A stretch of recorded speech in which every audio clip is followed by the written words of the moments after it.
पद्मकरां प्रसन्नवदनां सौभाग्यदां भाग्यदां हस्ताभ्याम् अभयप्रदां मणिगणैर्नानाविधैर्भूषितां भक्ताभीष्टफलप्रदां हरिहरब्रह्मादिभिः सेवितां पार्श्वे पङ्कजशङ्खपद्मनिधिभिः युक्तां सदा शक्तिभिः सरसिजनिलये सरोजहस्ते भरतमांशुकगन्धमाल्यशोभे भगवति हरिवल्लभे मनोज्ञे त्रिभुवनभूतिकरि प्रसीदमह्यम्।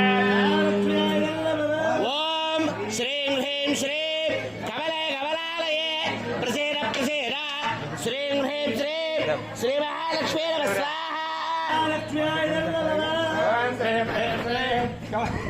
कमले कमलालये प्रसीद प्रसीद श्रीं ह्रीं श्रीं श्री महालक्ष्मी नमः स्वाहा। ओम श्रीं ह्रीं श्रीं कमले कमलालये प्रसीद प्रसीद श्रीं ह्रीं श्रीं श्री महालक्ष्मी नमः स्वाहा। कमले कमलालये प्रसीद प्रसीद श्री